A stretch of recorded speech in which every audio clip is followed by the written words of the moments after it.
El presente material es una introducción a la zoognosia de rumentes menores. Como zoognosia, la misma trata sobre el conocimiento de las poblaciones generales y en este caso los rumentes menores y la presencia de los diferentes biotipos en la misma. Para abordar una zoognosia necesitamos abordar conocimientos o conceptos preliminares como los que tienen que ver con la domesticación, los antepasados o agrotipos, modelos de domesticación y centro de domesticación. Además, abordaremos próximamente en mayor profundidad el tema de la primariedad y la estandarización y lo que tenga que ver con el concepto de raza, de biotipo y la forma y tipo de razas que se dan según diferentes modelos. Luego la zoonoxia abordará lo que es la clasificación y los criterios que utiliza, tanto zoológico como etnozootecnico, y realiza una descripción en tanto a la situación de la población silvestre que dio origen, o la población silvestre en el caso que sean silvestres solamente, el estatus etnozootécnico o la situación de la población doméstica y los productos zoógenos factibles de obtener, o sea, su aptitud productiva. De allí van a surgir los grupos no zootécnicos, el de los ovinos, el de los caprinos y el de los camelios, y para poder estudiarlos van a surgir una serie de clasificaciones en el marco de las cuales luego lo más importante es saber sus representantes o los biotipos que responden al grupo y a los distintos subgrupos que se van a formar. La primera parte de este material o clase se basa en una bibliografía que responde a los contenidos generales de la etnozootecnia moderna aplicada a los rumentes menores. Ese documento es un documento de trabajo interno del programa SUPRAT que tienen disponible en carpetas públicas. En forma complementaria hay una serie de bibliografías de diferentes autores sobre el cual se elaboró dicho documento que se encuentra disponible y que los invitamos a hacer una lectura. Las diapositivas que siguen a continuación están basadas en dicho documento, así que serán presentadas en forma resumida debido a la disponibilidad de la explicación de dichas diapositivas en el documento mencionado. Antes de comenzar con primera estandarización, se requieren definir algunos conceptos previamente, entre ellos el de raza. Para definir el concepto de raza existen diferentes criterios o enfoques, uno clásico, otro productivo y uno finalmente social, cultural y económico. Pero también llamado burocrático comercial implica la generación de un estándar o estándares para una raza determinada como un conjunto de caracteres fenotípicos que se definen en forma arbitrarios. En general, hay una asociación de criadores que respaldan dicha raza y que además elabora o organiza registros tanto genealógicos como productivos. El enfoque es el productivo.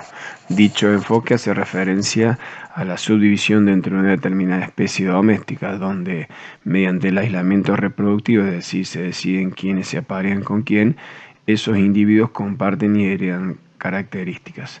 Dichas características son por lo general externamente definibles e identificables por medio de la evaluación visual, eso se llama marcadores fenotípicos, a través de marcadores bioquímicos y lo que más modernamente se utilizan son marcadores moleculares. Todo redunda en el aislamiento genético. El clásico y el productivo aplican en países de desarrollo, es decir, son usados o tienen su uso en dichos países. Existe un enfoque más amplio, el social, cultural y económico, devenido de lo definido por FAO 2012, donde una traducción sería un grupo el cual se haya separado geográficamente y o culturalmente de grupos fenotípicamente similares que ha conducido a la aceptación de su identidad separada. Aquí, por último, lo interesante es que tanto el concepto de raza productivo como el social, cultural y económico se puede presentar o se utiliza y aplica en países en desarrollo o también denominados poblaciones tradicionales que existen en dichos países. Por lo tanto, a modo de resumen y de integración, en la próxima diapositiva vamos a ver el concepto que propone FAO para raza. Bien, FAO propone un concepto integrador al de raza, indicando que una población de animales domésticos puede considerarse como una raza si los animales cumplen con los siguientes 4 criterios. El primero, estar sujetos a un patrón de manejo o de utilización común. En segundo lugar, compartir un ambiente, un hábitat, un área de distribución en común. El tercero, representar en gran parte un grupo genético cerrado, aunque no totalmente cerrado. Y son, en cuarto lugar, considerados distintos por sus criadores. Cumpliendo estos 4 requisitos, se puede considerar a una población determinada como una raza específica, en cuestión. Luego, a raíz de que el concepto de raza, sobre todo utilizado en humanos, ha generado un sinnúmero de complicaciones en cuanto a determinar razas superiores, razas puras, impuras, y ello ha llevado a cometer atrocidades como genocidios en humanos, así luego en animales ha pasado situaciones similares, considerar o asociar ciertos conceptos como el de pureza como criterio de raza, por lo cual como un criterio de la cátedra tomamos un concepto que consideramos superador a este de raza, el propuesto por Bourdon, que es el concepto de biotipo o tipo biológico. Lo interesante de este concepto es que se puede usar o aplicar no solo a poblaciones domésticas, sino también a poblaciones silvestres. Entonces hablaremos de biotipos domésticos y biotipos silvestres con diferentes denominaciones. Tanto este concepto zootécnico de biotipo para la zootecnia moderna lo define Bourdon como un grupo de animales o población animal con genotipos similares para caracteres de interés. Referencia de que estamos hablando de genotipos en plural, similares o afines, y en caso de no conocerlos podemos reemplazar o hablar de fenotipos. Y en segundo lugar, para caracteres de interés que hay que definir, con lo cual, en función de los caracteres que tengamos en cuenta, definiremos a un biotipo. El autor Lovern propone un modelo de evolución de una población luego de su domesticación, las cuales van pasando por diferentes estados luego de las diferentes intervenciones del hombre. El primer estadio o estado, cuando no hay ninguna intervención por parte del hombre en el proceso de domesticación, se encuentran las poblaciones silvestres. Luego del proceso de domesticación aparecerían las denominadas poblaciones primarias. Luego, mediante un proceso de selección por un tipo determinado de animal o ciertas características, por una selección intensiva e inclusive por la combinación de razas, aparecerían las poblaciones estandarizadas.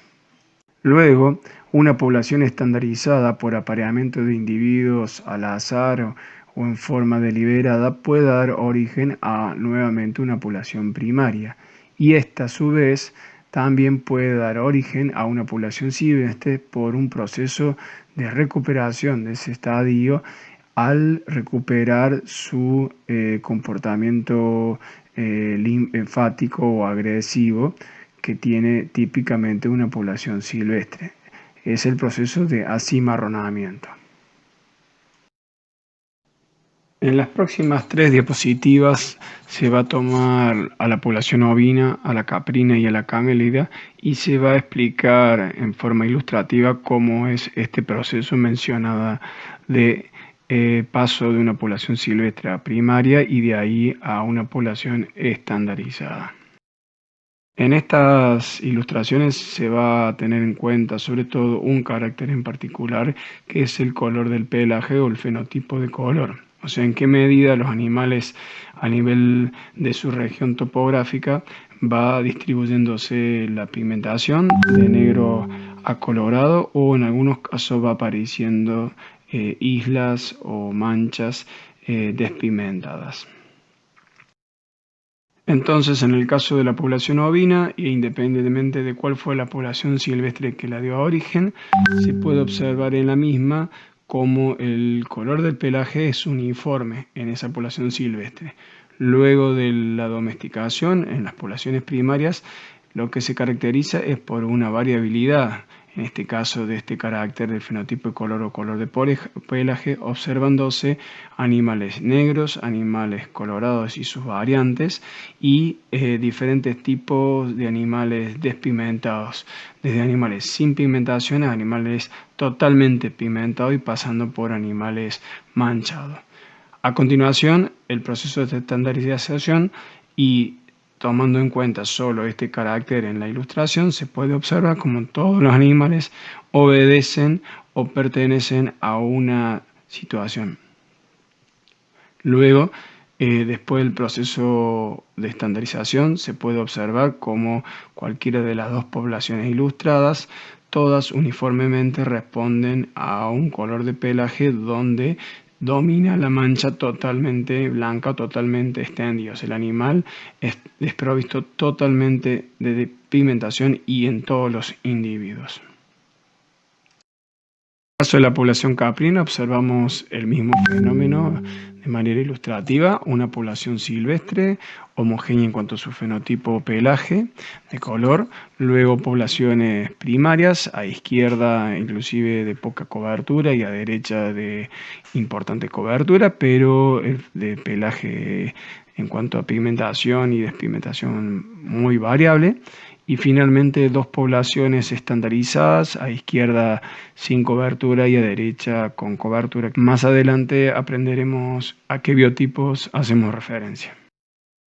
Para la población camélida tenemos las poblaciones silvestres de guanaco y vicuña, izquierda y derecha. Independientemente de quién dio origen a las formas domésticas, tenemos luego poblaciones primarias. En el caso de la izquierda, población argentina de llama; en el caso de la derecha, una población de alpacas peruanas.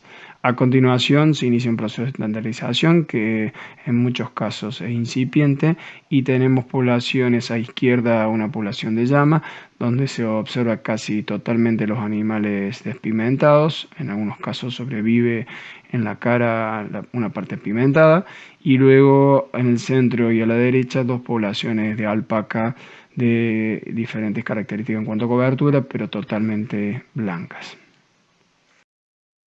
Bien, en este caso el mismo autor Lovern propone un esquema teórico-geográfico sobre la dinámica de la evolución post-domesticación. En dicho esquema se observan tres situaciones.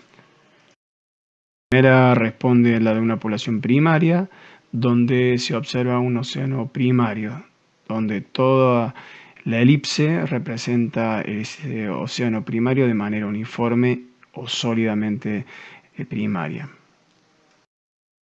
Luego, en una situación 2, empieza un proceso de estandarización incipiente con la aparición de islas de estandarización sobre el océano primario. Esas islas de estandarización también las denomina punto caliente. Finalmente, en un tercer estadio, la estandarización se consolida mediante la extensión de las islas de estandarización y la organización de un mosaico de razas estandarizadas. En esta situación aparecen las razas propiamente dichas o estandarizadas.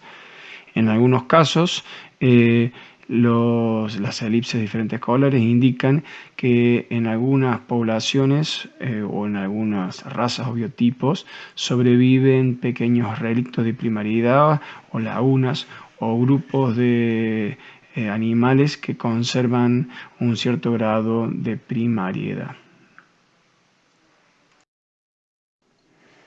Bien, para cerrar este tema de primariedad y estandarización, En esta diapositiva se analizan o se describen todos los tipos de razas o biotipos que se formarían a partir de una población silvestre luego de su domesticación. El tema resulta de la adaptación de varios autores, que ya lo hemos mencionado, Tixier-Bouchard y otros autores que publicaron esto en un manual de la FAO, y Ranieri y otros autores italianos, inclusive argentinos, que lo hicieron o lo adaptaron para los camélidos. Lo que se observa es que la población primaria que hasta ahora hablábamos, ahora la denominamos como razas o biotipos, podríamos hacer referencia también, tradicionales, locales o primarios. Acá están incluidas las denominaciones de criollas, SRD, que significa SEM, raza definida en portugués, y la denominación propuesta por el autor de la cátedra, BSE, biotipos sin estandarizar. Observa un quiebre con la línea entrecortada roja porque se da lugar a inicio del proceso de estandarización. Ese proceso de estandarización origina razas estandarizadas, las llamadas razas propiamente dichas, las que todos consideran que son razas, las anteriores algunos las cuestionan como razas, y luego, en la medida que dichas razas trascienden fronteras o se conocen o se dan a conocer, se transforman en razas o líneas comerciales. Las razas o líneas comerciales son las que mundialmente son más conocidas en cada una de las especies y también se pueden originar directamente a partir de una raza tradicional, local o primaria. Finalmente, el proceso de estandarización va avanzando y va dando origen cualquiera de estas tres poblaciones o razas anteriores denominadas de la manera que lo hicimos, da origen a partir de cualquiera de las tres tipos de raza. Finalmente, a partir de cualquiera de las tres variantes o tipos de razas mencionadas anteriormente, se dan a lugar o dan a origen a las razas o líneas derivadas. Dentro de este grupo se encuentran las líneas o razas mendelianas, que son aquellas líneas o razas que se derivan de cualquiera de las anteriores y que solo se ven modificadas en un locus o en un carácter en particular, modificando una de las variantes. Por ejemplo, fue el caso del Aberdeen Angus colorado, para hablar de bovinos, que se dio origen a partir del Aberdeen Angus negro. Varían en un solo carácter en el tema pigmentación o patrón pigmentario, y en este caso en una variante. Es también el caso en los camelios, por ejemplo, las variantes Suri y las variantes Wakasa, que difieren entre sí solamente en el tipo de cobertura. Tenemos las más conocidas como líneas compuestas o sintéticas, productos de cruzamientos, y las líneas especializadas en alguna característica, por ejemplo las de alta prolificidad, y también incluimos las líneas transgénicas o líneas experimentales o de bioterio. Material de lectura complementaria de todo este tipo de razas, ustedes tienen una amplia descripción de las mismas.